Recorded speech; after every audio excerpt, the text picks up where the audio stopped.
Gurukul online learning এ আপনাদের আবারও স্বাগতম জানাই। আমি নিশিত দে। চলছে সেতার শিক্ষা কর্মশালা। এই পর্যন্ত আমরা যতগুলো লেসন শিখেছিলাম তার বেশিরভাগই মূলত সেতার শিখতে যেই এবিলিটিগুলো লাগে সেগুলো ডেভেলপ করার জন্য। যেমন বাম হাতের রেয়াজ করেছি, ডান হাতের রেয়াজ করেছি, সর্বশেষ আমরা দেখেছিলাম সেতারের ঝালা কি করে বাজাতে হয়। এখনো পর্যন্ত সবকিছুই যে খুব পরিপক্ক হয়ে যেতে হবে এমন না, আস্তে আস্তে আরো হবে। কিছু কিছু প্রবলেম আমরা হয়তো একটু পরে ফেস করব, এক একজনের বডি টাইপের জন্য এক এক রকম, তো ওভাবে আস্তে আস্তে হয়ে যাবে। আমি আশা করছি যারা এই ভিডিওটা আমরা দেখছি সবাই অ্যাটলিস্ট 15 থেকে 20 মিনিটের একটা রেয়াজের সময় আমরা ঠিক করে ফেলেছি। কি কি রেয়াজ ছিল সেগুলো আমরা আগের লেসনগুলো দেখলেই জেনে যাব। অলসো আপনাদের কোনো ফিডব্যাক থাকলে আমাদের ইমেল অ্যাড্রেসটায় পাঠিয়ে দেবেন, আশা রাখছি। আমরা একদম শেষের দিককার রাগ শেখার আগে বা সেতারের মিউজিকটা শেখার আগে আরও ছোট্ট দু একটা জিনিস আমাদের একটু তৈরি হয়ে এলেই আমাদের রাগ শিক্ষা আরেকটু সহজ হয়ে যাবে। অমনই একটা লেসন আজকে আমরা করব, এটাও মূলত ডান হাতের। এটাকে বলে উল্টা ঝালা বা উলাট ঝালাও বলে। গতবার আমরা দেখেছিলাম নর্মাল যে ঝালা যা আমরা বাজাই 1 2 3 4 ছন্দ। এটা বলে রাখি, এখানেও দুই ধরনের ঝালা আছে। একটা আউটওয়ার্ড স্ট্রোক, মানে হচ্ছে এই টুয়ার্ডস দ্য আউটসাইড, এমন একটা স্ট্রোক হলে এক ধরনের এফেক্ট হয়। আর ডাউনওয়ার্ড স্ট্রোক মানে নিচের দিকে করলে আরেকটা এরকম এফেক্ট হয়। আমি একটু ডেমনস্ট্রেট করি। তো এটা হচ্ছে কি আউটওয়ার্ড।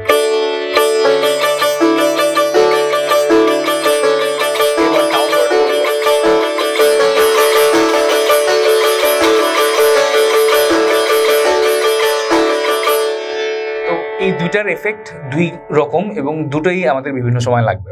তো যখন আমরা রেয়াজটা করব, আমি আবারও বলে দিই যে একটা সময় হয়তো একদম শুরুর দিকে 2 মিনিট থেকে 5 মিনিটই হয়তো আমাদের হাত আমাদের সায় দেবে, কিন্তু মনে রাখতে হবে সেই পর্যন্ত শুধুমাত্র ওয়ার্ম আপ। রেয়াজ বা প্র্যাকটিসটা শুরু হবে যখন হাতটা টায়ার্ড হয়ে যাবে, ঠিক সেই মুহূর্তে নিজেকে পুশ করতে হবে।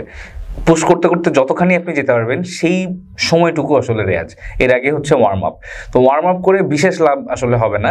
ওয়ার্ম আপ করে গেলে হাতটা টায়ার্ড হয়ে যখন যাওয়া শুরু করবে, সেখান থেকে এগিয়ে নিয়ে গেলেই আসলে আমাদের ডেভেলপমেন্টটা।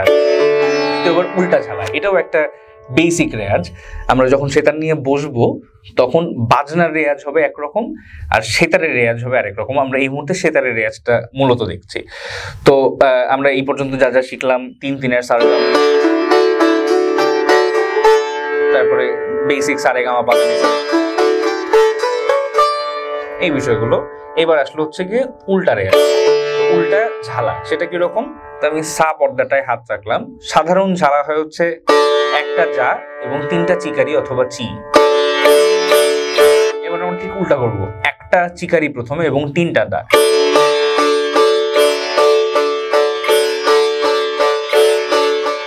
এটা করতে থাকবো এবং মোটামুটি একটা স্পিড যখন চলে আসবে,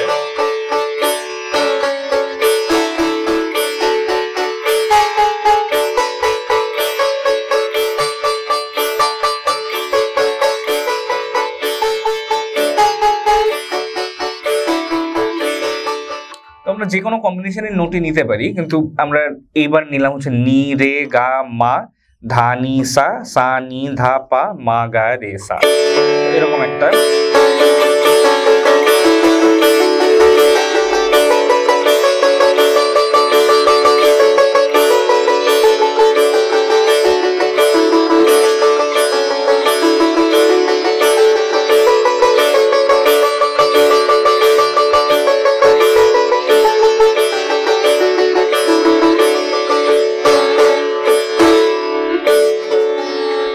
ডান হাতের যা যা রেয়াজ আমরা দেখলাম, প্রত্যেকটা রেয়াজই আসলে আমাদের ডান হাত ডেভেলপমেন্ট এবং বাম হাত ডেভেলপমেন্টে অসম্ভব কাজে দেবে। আমি লাস্ট আরেকটা বার দেখাই, কারণ এটা খুব ইম্পর্টেন্ট যে আমাদের কোনো ভুল যেন না হয়। কারণ একবার ভুল একটা জিনিস শিখে ফেললে সেটাকে আবার আনলার্ন করে রিলার্ন করতে অনেকটা সময় লস হয়ে যায়, সেটা আমরা চাই না। তো আস্তে ধীরে আগাবে, কিন্তু খুব খুব ঠিকভাবে। তো উল্টা ঝালাটা আরেকবার আমি দেখিয়ে দিই। চিকারিকে আমরা শর্ট ফর্মে চিক বলি।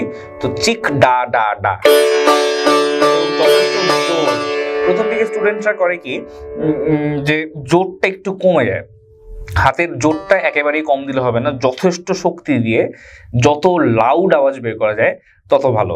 তো চিক ডা ডা ডা মূলত আমাদের জোর নামে একটা পোর্শন আছে মিউজিকে, এই সময়টা আমরা কাজে লাগাই। সাধারণত আরো ফাস্ট বাজে, আমি একটা ডেমনস্ট্রেশন দিই।